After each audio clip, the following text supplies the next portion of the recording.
I guess you could say I embarrassed myself, or maybe I embarrassed him. But honestly, I didn't think it was that deep at the time. My name's Gurlcan. I'm 33, and I didn't realize how much my husband was keeping inside until, well, you'll see. Okay, so a little background first. Zachary, my husband is 34, works as a civil engineer. He's quiet, the kind you'd probably forget was in the room if you weren't looking right at him. I guess some people might call him boring, but I always thought of him as dependable. And yeah, he's not exactly the life of the party, but he's the type who will drop everything to fix your car or build a deck for his mom. I mean, what's not to love, right? But then there's me. I wouldn't call myself a social butterfly or anything, but I like being out there, you know. Meeting new people, telling stories, making people laugh. Zachary says I'm a lot, but not in a bad way. At least, I don't think he means it in a bad way. Anyway, his friends like me, that's what matters. So, a couple weeks ago, Zachary's friends guys is known since high school invited him out for one of their dudes' nights. Apparently, they do this once a month or whatever. But this time, they specifically told him to bring me. Weird, right? Usually, I'm not part of the whole man cave thing, but I thought, hey, maybe they're bored of talking about sports and beer and want some actual fun. Zachary didn't seem too thrilled about me tagging along, but he said, if you want to come, come. So I did. Now, let me set the scene for you. It's at this divey bar, not my kind of place, but fine. There's cheap beer, pool tables, and sports memorabilia taped to the wall like someone's garage vibe. Zachary's friends were already a couple rounds deep when we showed up, and they're all like, Gurlcan, finally. We get to see what Zachary's been hiding. I laughed, because what else do you do? I didn't take it seriously. We're sitting around this sticky table, and his friend Arya starts making jokes about Zachary's job. You know, oh, Mr. Engineer, can you build me a tree house? It was all harmless ribbing, but Zachary's always been weirdly sensitive about work. He's proud of what he does, and I respect that. But sometimes I feel like he takes himself too seriously. Seriously, so when Arya asks me what it's like being married to him, I don't know why I just went for it. I said something like, oh, Zachary. He's great, you know, when he's not working late to make sure the lines on the road are straight. Everyone laughed. Zachary didn't, but I thought, come on, it's a joke, lighten up. It kind of spiraled from there. I wasn't trying to be mean, honestly, I wasn't. But once you get a few drinks in me, I guess I don't have much of a filter. I told them how Zachary keeps this spreadsheet of every single thing we spend money on, like we're living in 2008, and the economy is about to collapse. I made a joke about how he'll check gas prices before filling up, like that 20 cents is going to make or break us. I even mentioned how he once tried to convince me to cancel my yoga membership because stretching is free. The guys were in hysterics, they loved it, and for a second, I felt like the star of the show. But Zachary, oh, he was just sitting there, sipping his drink, his face getting redder by the minute. He didn't say anything, though, which I figured meant he was fine. Like, if he had a problem, he'd tell me, right? By the time we got home, I was feeling pretty good. I thought I'd made a great impression, made his friends laugh, maybe even loosen Zachary up a little. But as soon as the door closed, he turned to me and said, what the hell was that? I froze. He never talks to me like that. I mean, sure, we've argued before, but Zachary's not the kind of guy to yell or even really raise his voice. So when he just stood there, staring at me like I'd done something unforgivable, I didn't know what to say. What are you talking about? I asked. He just shook his head and said, you don't get it, do you? And then he went to bed. That's it. No explanation, no fight, nothing. I sat there for hours, replaying the whole night in my head, trying to figure out what I did that was so terrible. And honestly, I still don't get it. Maybe he was embarrassed, but it's not like I lied about anything. He really is like that, practical to a fault, uptight about money, a little too serious for his own good. And yeah, maybe I shouldn't have aired all that in front of his friends, but they were laughing. They had fun, isn't that the point? I thought about apologizing the next morning. But then I thought, for what? Telling the truth. So I didn't. He didn't bring it up again, and I figured it would blow over. But the thing is, it didn't. The next few days were awkward. Zachary barely said a word to me. And when he did, it was all business stuff about bills, groceries, and the kind of practical things he loved to obsess over. I told myself he was just sulking, that he'd get over it. I mean, he always did. Zachary wasn't one to hold a grudge. I figured he'd realize he was overreacting and things would go back to normal, but they didn't. It started with little things. He'd come home later than usual, saying he had meetings or deadlines that ran long. That wasn't out of the ordinary. His job could get demanding, but now it felt like he was purposely avoiding me. I'd try to start conversations at dinner, but he'd just nod or give one-word answers like yeah or sure. Even when I asked about his friends, he'd shrug and say, "They're fine." I hated it. Zachary and I had been together for 6 years, married for 4. We weren't perfect, who is, but we'd always had this unspoken understanding. He let me be myself, even if that meant I was a little dramatic or impulsive. And I appreciated how stable and grounded he was. But now, it felt like he'd built this wall between us, and I had no idea how to break it down. Then came the tipping point. About a week after the night out, I got a text from Aria. He asked if I wanted to join the group for another outing. "We need more of your jokes about Zachary," he wrote with a winking emoji. I smiled, thinking maybe Zachary wasn't as mad as I thought. If Aria wanted me there, surely Zachary wouldn't mind, right? That evening, when Zachary came home, I brought it up. "Hey," Aria texted me, "he wants me to come to the next guy's night." Zachary didn't look up from his plate. "Yeah, I'm sure he does." There was this edge in his voice that made me pause. "What's that supposed to mean?" He set down his fork and finally looked at me, his eyes colder than I'd ever seen. "It means you turned my friends into your audience last time. Why wouldn't they want you back? You made them laugh at my expense."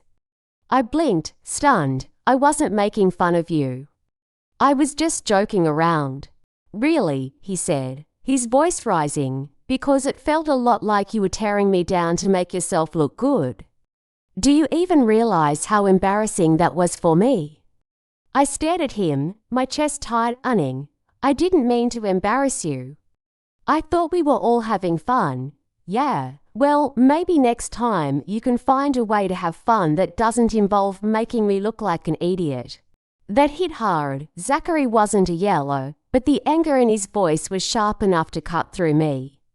"I'm sorry if I hurt your feelings, but you're blowing this way out of proportion."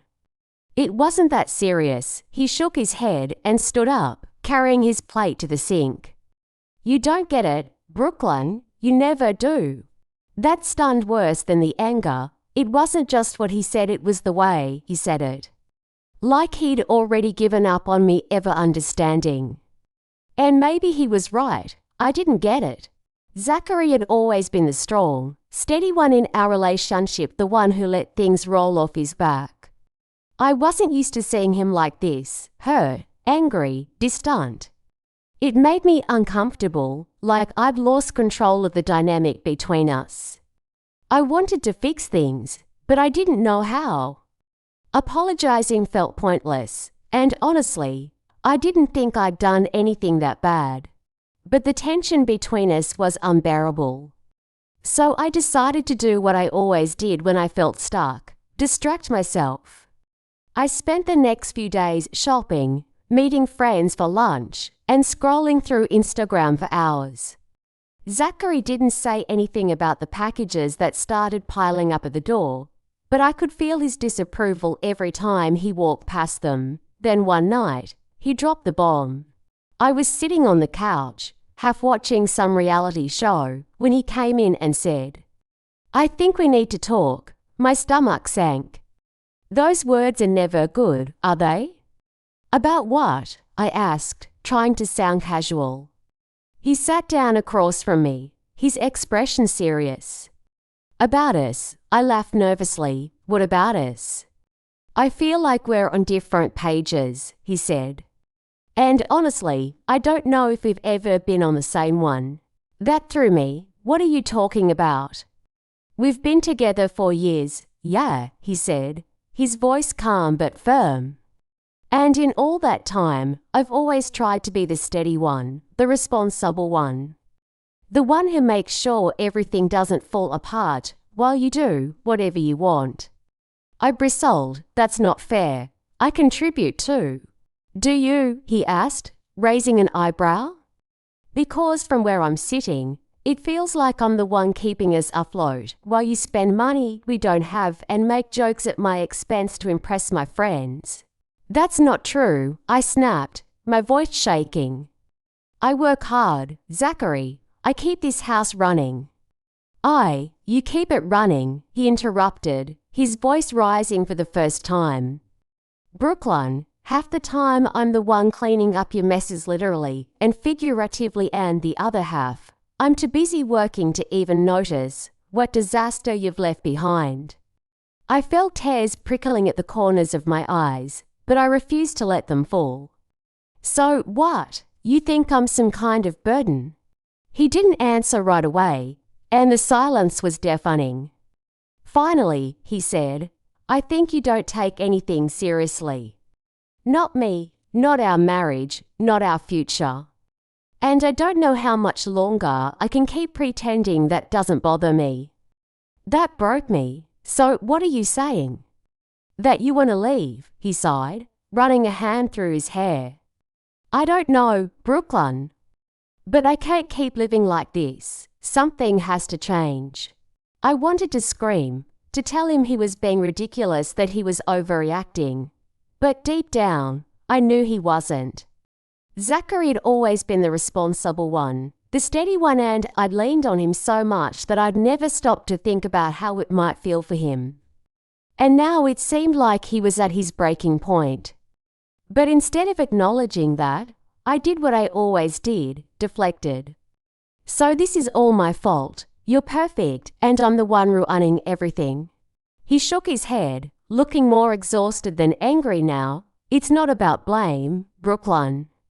It's about whether we can actually build a life together or if we're just too different. I wanted to argue, to tell him he was wrong. But for once, I didn't have the words. That night, Zachary slept on the couch. And the next morning, he left for work without saying goodbye. I spent the day wandering around the house, replaying our conversation over and over in my head. Part of me was angry at him for being so harsh, and at myself for letting it get this far. But another part of me was scared. What if he was serious? What if I pushed him too far? I wish I could say that was the moment I had some grand epiphany, that I realized how selfish I'd been and vowed to change. But the truth is, I still didn't see myself as the problem. I thought Zachary was being overly dramatic, blowing everything out of proportion. And I figured he'd cool off eventually, like he always did. But this time was different. Over the next few weeks, Zachary started pulling away more and more. He stopped texting me during the day, stopped asking how my day was when he got home. He started going out with his friends again without inviting me. And the worst part, I didn't even know how to fix it. Then one night, I overheard him on the phone. He was in the kitchen, talking to someone in that low, serious tone he used when he didn't want me to hear. I couldn't make out everything he said, but one phrase stuck out. I don't think she ever changed. It felt like a punch to the gut. Was he talking about me? Was he telling his friends he was done with me? Or worse, was he talking to someone else? I didn't sleep that night. My mind was racing with worst-case scenarios. And by the time Zachary came to bed, I couldn't take it anymore. "Who were you talking to?" I blurted out. He looked at me, startled. "What, on the phone?" I said, sitting up. "Who were you talking to?" he sighed, rubbing his temples. "It was Aria." I frowned. "Why?" "Because I needed someone to talk to," he said, his voice heavy.